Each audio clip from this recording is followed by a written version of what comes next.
오바댜의 예언은 유다 백성이 바벨론에서 유배 생활 이렇게 붙들려 가서 있을 때 생활을 하고 있던 주전 587년에서 538년 그 어간에 쓰여진 것으로 보고 있습니다. 이 단 한 장뿐인 오바댜서를 통해 하나님은 사해 저 남단에서 남남동에 위치해 있던 에돔이라는 나라를 향하여 그 멸망을 선포하고 있습니다. 에돔의 조상은 야곱의 형인 에서입니다. 에서와 야곱의 관계를 우리가 창세기를 통하여서 잘 알고 있죠. 처음부터 속임과 또 미움의 관계가 아주 가득한 관계가 이 야곱과 에서의 관계였습니다.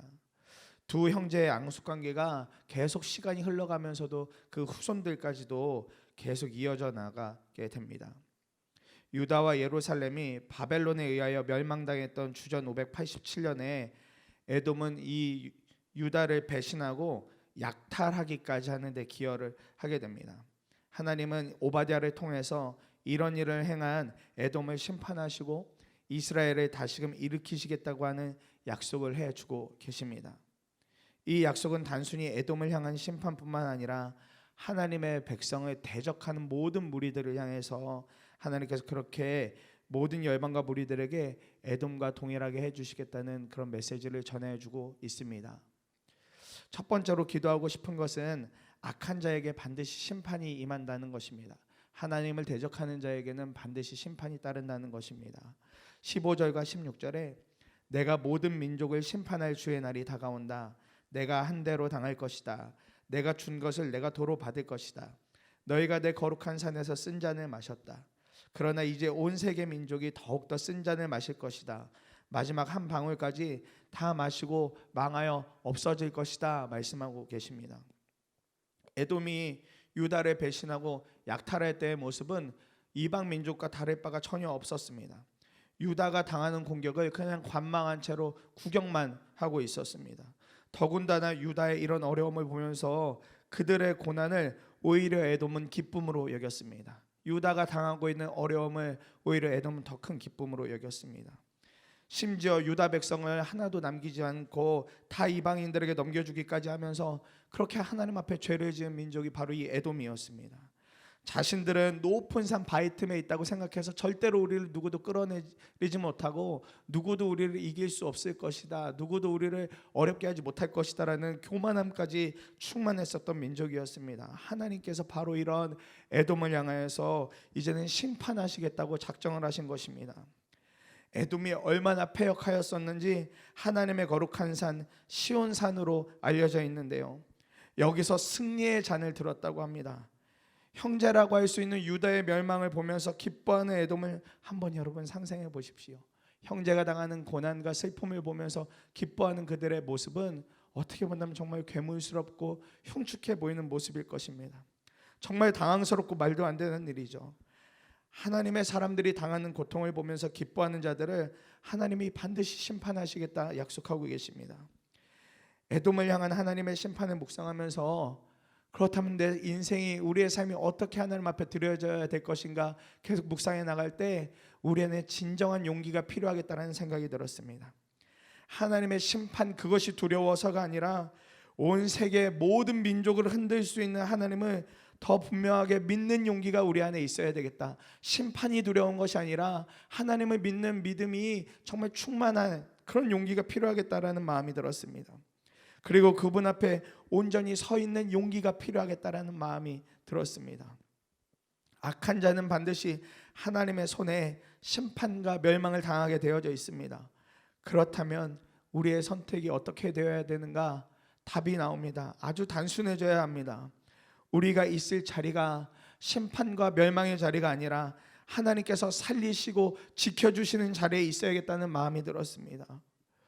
그런데 왜 하나님과 함께하는 자리에서 서는 것이 용기란 마음이 들었냐면, 우리가 사실 죄의 자리에 또 악함의 자리에 서는 것을 더 즐겨하기 때문입니다.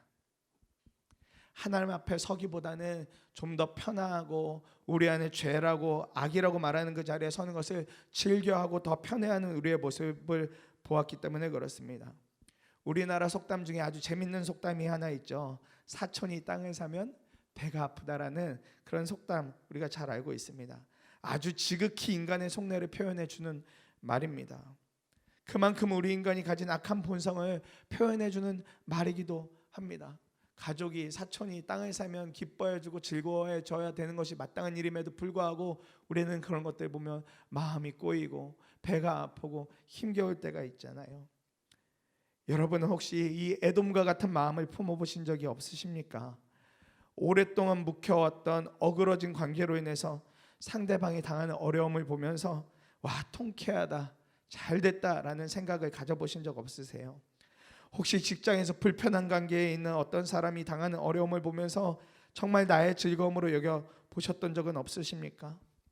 에돔은 마치 이런 행동을 한 것입니다. 바로 그 부분을 하나님은 오바댜를 통해서 에돔에게 알려주고 있습니다. 그들의 악함을, 그들이 어느 부분에서 돌이켜야 될 것인지를 하나님은 말씀해주고 계십니다. 그래서 에돔이 가졌던 연약함은 바로 우리의 연약함이기도 합니다. 에돔이 갖고 있던 그 연약함, 형제의 비극과 아픔을 보면서도 웃음 짓고 있는 그런 모습이 때때로 우리 모습 속에서도 그대로 적나라하게 드러날 때가 있습니다. 그리고 우리는 이러한 삶을 사는 것에 대하여 큰 거부감을 느끼지 못하며 살 때도 있습니다. 거짓과 미움이 가득한 세상이라는 테두리 속에서 살면서 어쩌면 이렇게 사는 것이 세상을 더 잘 사는 것이라고 스스로 위로하며 사는지도 모릅니다. 이렇게 사는 게 맞는 거지, 누군가를 이기고 누르고 누군가를 밟으며 사는 것이 당연하다라고 여겨지는지도 모릅니다. 그래서 우리에게는 하나님 앞에 서는 진짜 용기가 필요한 것입니다. 그러한 악한 자리를 떠나서 하나님이 살게 하시는 거룩한 자리, 선한 자리, 그 자리에 서는 것이 우리에게 정말 큰 용기가 필요한지도 모르겠습니다. 그것만이 하나님께서 심판하시는 자리를 비껴날 수 있는 유일한 방법입니다. 하나님 앞에 서는 것밖에 방법이 없습니다. 제게도 이런 에돔과 같은 부끄러운 때가 있었습니다. 첫 사역을 나갔던 교회에서 중등부 사역을 했었는데, 주일이 지나고 나면 제가 첫 번째로 했던 건 고등부 아이들의 인원 체크하는 거였습니다. 제가 맡은 부서 인원 체크 다 맞춰놓고 그 다음에 고등부 인원 체크하는 게 가장 첫 번째였어요. 왜 그렇게 했냐면 제가 맡은 부서보다 고등부의 예배 인원이 더 나았을까 봐요. 제가 맡고 있는 중등부보다 고등부에 더 많은 인원이 나왔을까 봐 매주마다 그렇게 체크했습니다. 당시에 하나님 은혜로 중등부 사역에 정말 큰 부흥을 경험했었습니다. 그러다 보니까 저 스스로에게 욕심이 생겨나더라고요. 기왕 이렇게 모이는 거 다른 부서보다 내가 좀 더 많이 모이고 좀 탁월하게 많이 모여서 목사님에게도 또 성도들에게도 좀 인정받아야겠다라는 마음이, 그 욕심이 제 안에 막 올라오더라고요.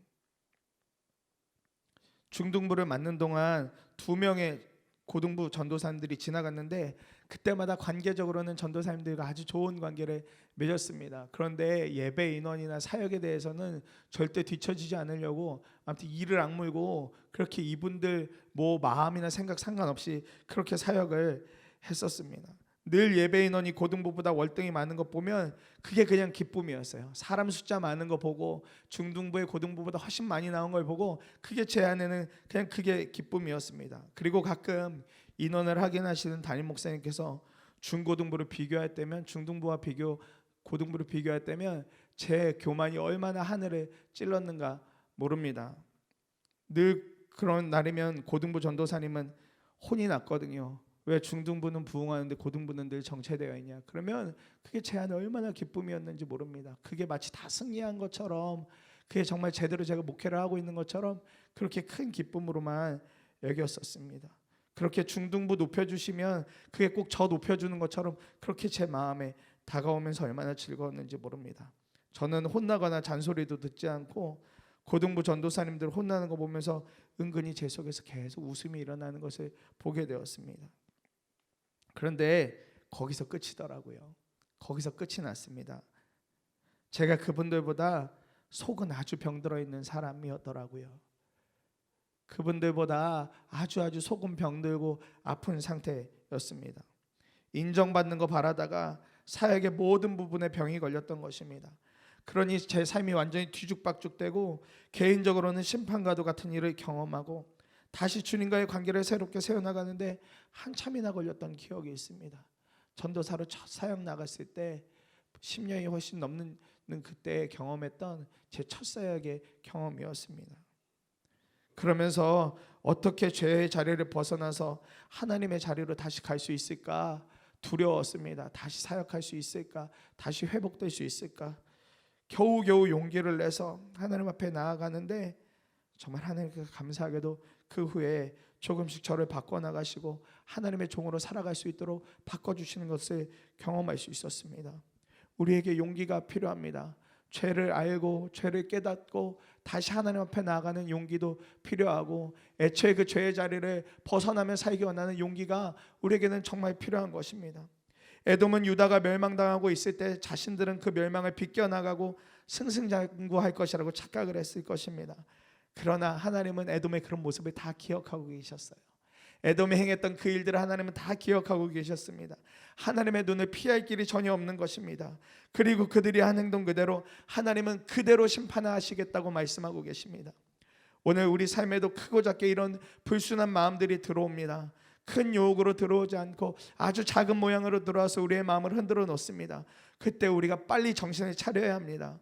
그리고 그 작은 유혹, 죄의 유혹을 떠나 하나님께서 살리시는 자리로 와야 합니다. 그러면 사는 것입니다. 그러면 살게 되어지는 것입니다. 하나님의 심판은 하나님이 죄라고 알려줘도 도무지 움직이지 않는 자들에게 줄 수밖에 없는 어려움인 것입니다. 우리가 하나님의 말씀을 들었다면 이제는 용기를 내어서 교만한 죄에서 떠나 주님 앞에 순전하게 나아가야 할 것입니다. 하나님은 이것을 위해서 끊임없이 우리에게 말씀하여 주시고 계속해서 우리를 붙들어 주고 계십니다. 오늘 이 하나님은 우리도 붙들기를 원합니다. 우리에게 말씀하시고 우리를 붙드신 하나님을 오늘 우리도 붙들기를 원합니다. 그리하여 죄가 끊어지고 하나님 앞에 순전한 모양으로 서는 용기를 구하며 사는 하루가 되기를 간절히 소망합니다. 두 번째로 기도하고 싶은 것은 이런 하나님의 사람들에게 임하는 위로와 승리의 메시지가 있다는 것입니다. 하나님만이 주실 수 있는 위로와 소망의 메시지. 17절과 18절에 그러나 더러는 시온산으로 피하고 시온산은 거룩한 곳이 될 것이다. 그때 야곱의 집은 다시 유산을 차지할 것이다. 야곱의 집은 불이 되고 요셉의 집은 불꽃이 될 것이다. 그러나 에서의 집은 건불이 될 것이니 그 불이 건불에부터 건불을 살릴 것이다. 에서의 집안에서는 아무도 살아남지 못할 것이다. 나 주가 분명히 말한다. 나 주가 분명히 말한다. 주님 말씀하고 계세요. 과거의 야곱과 에서의 관계를 본다면 야곱이 에서를 엄청 두려워했었습니다. 그러나 이제는 야곱의 집이 에서의 집을 완전히 불사르게 하실 것이라고 하나님은 말씀하십니다. 에돔이 유다의 남은 자를 이방인들에게 넘겨주었던 것처럼 하나님은 심판의 날에 에서 족속이 아무도 살아남지 못하게 하시겠다고 하세요.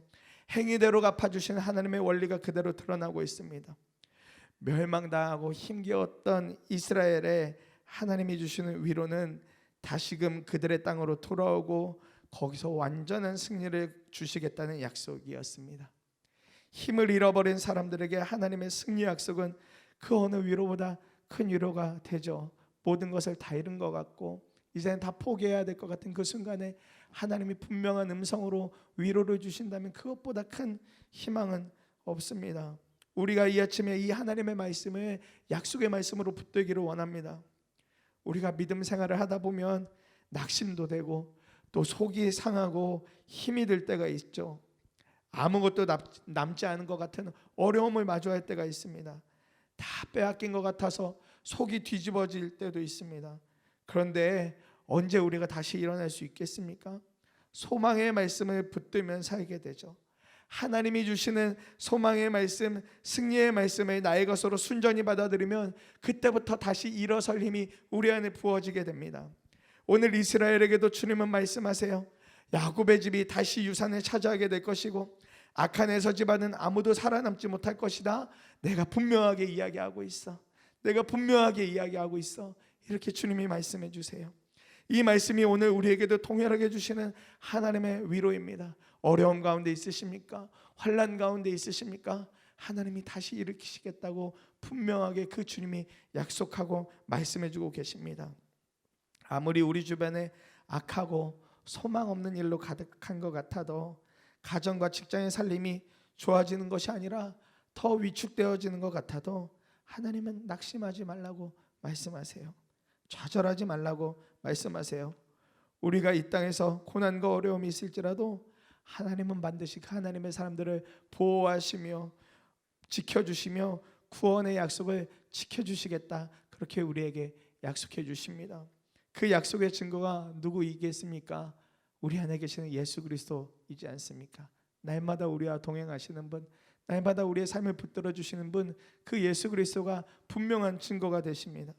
악이 가득하고 하나님의 사람들이 아무런 역할을 하지 못할 때 하나님은 예수 그리스도를 이 땅 가운데 보내셔서 그 악함에 대하여서는 심판하시고 우리를 죄에서 구원해 주셨습니다. 그리고 오바댜의 입을 통해서 이스라엘을 위로하고 힘을 주신 것처럼 우리에게도 소망의 말씀을 주세요.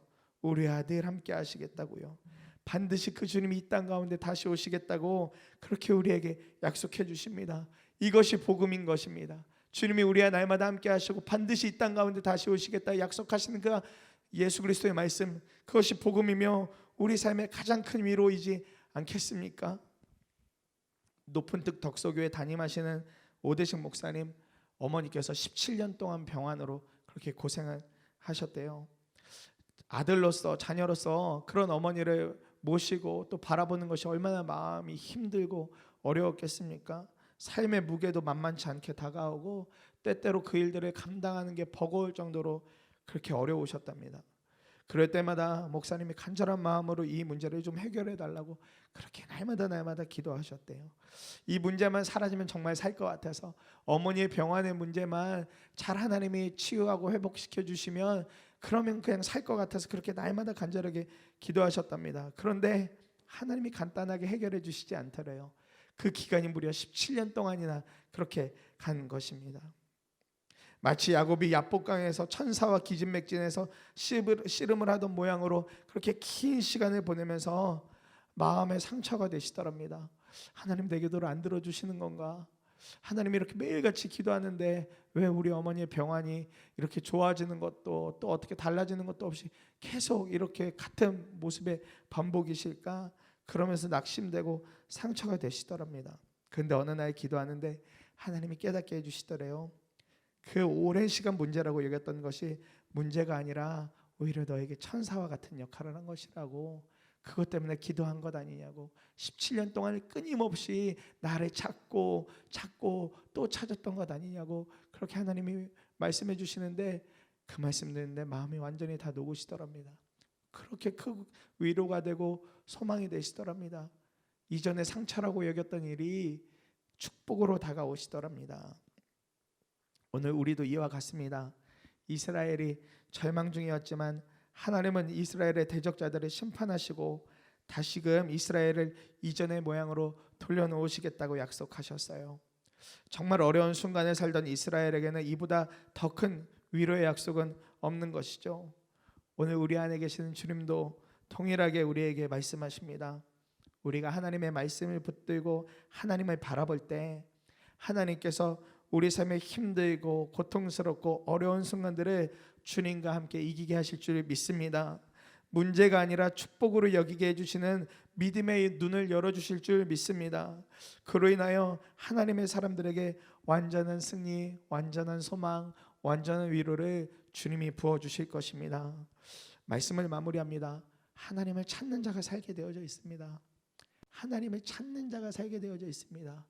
삶의 오늘도 얼마나 많은 문제와 어려움들이 우리를 계속해서 휘어감으려고 합니까? 어제 한날의 삶만 봐도 좋은 일도 있지만 때로는 속이 상하고 마음 상하는 일도 있잖아요. 그런데 하나님은 반드시 말씀하세요. 하나님을 찾아라. 그러면 살게 될 것이다. 하나님을 온전하게 바라봐라. 그러면 살게 될 것이다. 주님 말씀하세요. 우리가 하나님을 온전하게 바라봐야 합니다. 그렇게 될 때 우리는 악한 자가 당하는 심판의 자리가 아니라 하나님이 허락하시는 완전한 위로와 승리를 경험하게 될 줄 믿습니다. 오늘 하나님께서 이끌어 가시는 이 말씀을 붙들고 오늘 금요일 하루 주님 안에서 믿음으로 당당하게 승리하시는 사랑하는 예수님의 사람들 되시기를 간절히 축복합니다. 우리가 두 번에 나누어서 함께 기도하겠습니다. 첫 번째로 기도할 때